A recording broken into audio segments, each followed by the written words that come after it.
if your family takes out a life insurance plan on you for less than $5,000, you might be an artist.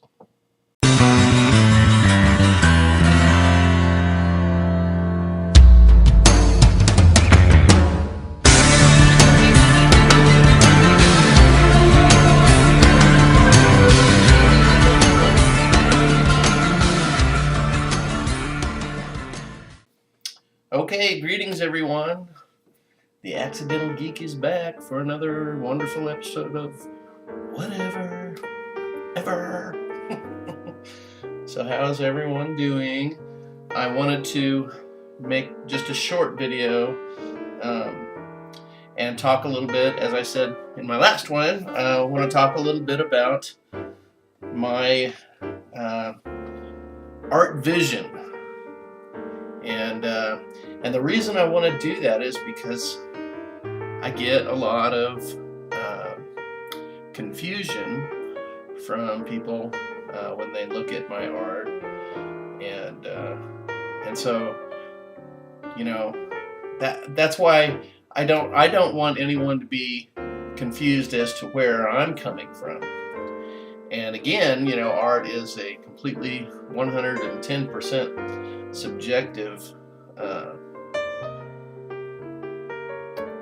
effort. So there are some, I share my art on the social media sites, Facebook and Google, and obviously here on YouTube. And so there are, specifically on Facebook, I've got a lot of, friends and family, and and not everyone in my friends and family circle is into the same kind of art that I'm into. And so, so if the interest is not there, that's fine. Nothing wrong with that. But for those who, do have an interest and want to try to understand it better, I guess I'm speaking to you. If you don't have any interest in this, turn the channel, and that sort of thing. So just for those of you who are interested, I wanted to show a few of my recent works that I've been working on. I'm supposed to be looking at you here and not looking at the screen, but now I'm looking at the screen because I'm going to pull up my first artwork here. And this one, actually this first one here I'll talk about here is the one that I've got here, in fact sitting right behind me here. This one is titled Citizens of the World. And I'm almost finished. I'm not quite finished with it yet, but I'm almost finished with it. And maybe I need to scoot over. Uh-oh, my phone's ringing. I'll call you back. And we're back. Duty calls. That was a work-related phone call, so I had to take that. And as you can see, I'm obviously very unscripted in these videos. But I'm almost kind of glad that I got interrupted by the call, because I got to thinking I don't want to actually start with Citizens of the World. I wanted to make a quick I want to scoot over so I can show the pictures in this area of the of the frame. I wanted to just real quickly talk about Turbans and Fog. Here's a example of Turbans and Fog, and just real quickly, I have sold this photograph once again. So this is now the 1, 2, 3. This is the third print that I've now sold, and I have a print. So there's 4 prints out there in the world, and I have one of them. And so, but anyway, I was just real happy to have again sold this photograph. And just to me, it really kind of talks about that moment when you're walking down the hall and you see something on the wall and you go like this, that's when you know you got a good photograph. And so anyway, next we'll talk about Citizens of the World. And I became interested in doing something like this when I was introduced to the Cobra art movement. And the Cobra art movement was a group of artists from Europe during about the same time frame as the abstract expressionists. And what they talked about in their aesthetic was, one of the things that they talked about was becoming very primitive and childlike in their aesthetic visuals, in their visual expression.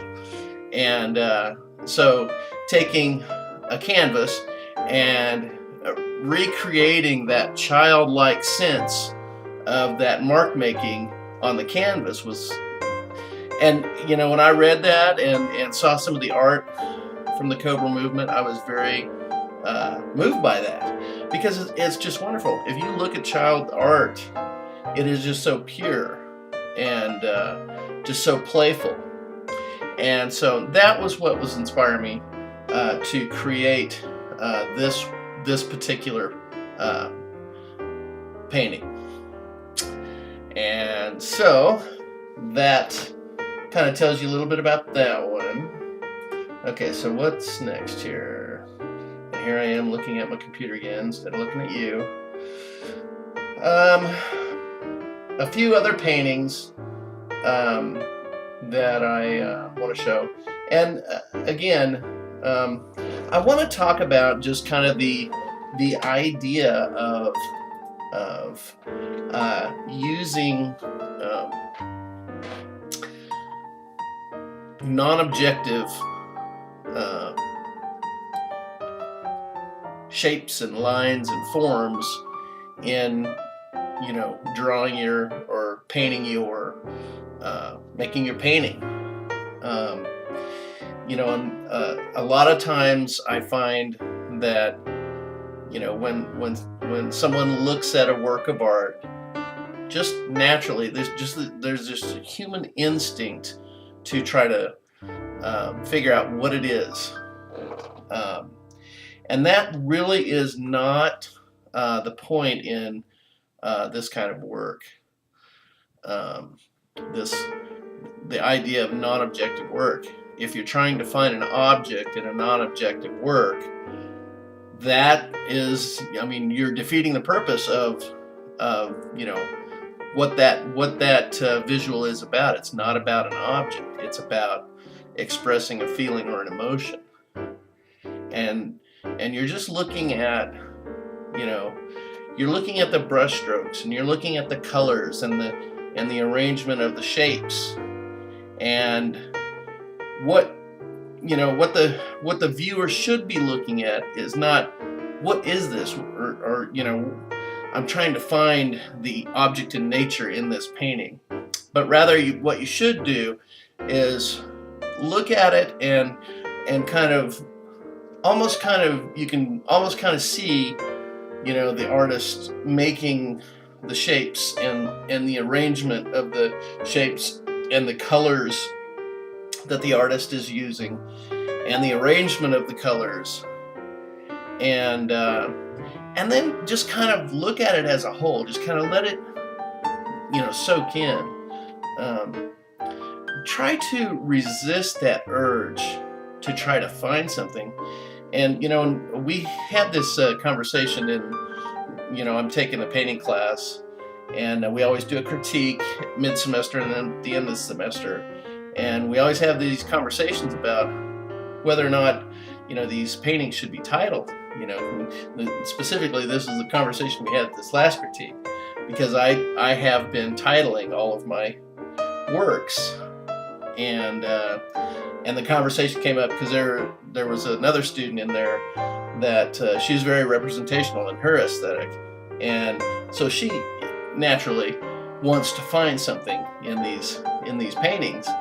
And so when I give it a title, like for example, I'll show you the one entitled Score, and I gave it the title because I thought, well, hey, it could be a music score.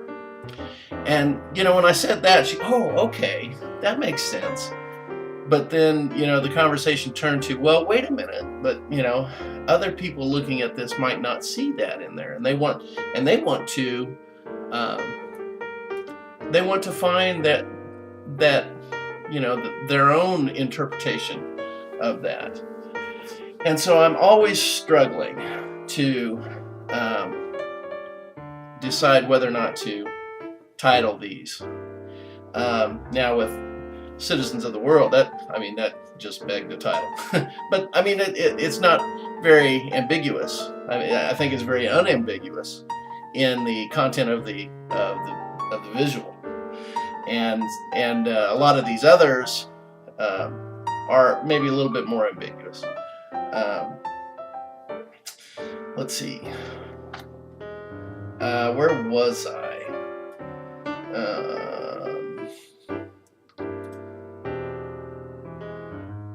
Let's talk about black and red. I'll just show you black and red for a minute here. Black and red is there's a little bit of a mix. There's maybe just these slight hints of representation in this painting. You might find a slight hint of some sort of an animal in there, but there's so much more going on in this painting. And so even though you have that slight representation, I guess I would just urge you to look at the other areas and just kind of take it in and explore the other areas besides just those areas that kind of represent some animal form. Okay. Next, let's talk about Happy. And so here's Happy. This is a painting that I did several months back.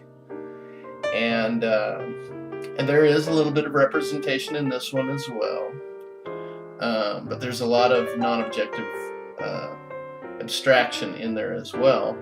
And you can just, you can look at the subtleties of some of that. And even in the representation, they're very subtle representation, except for, just, the face. Obviously, there's the circle and the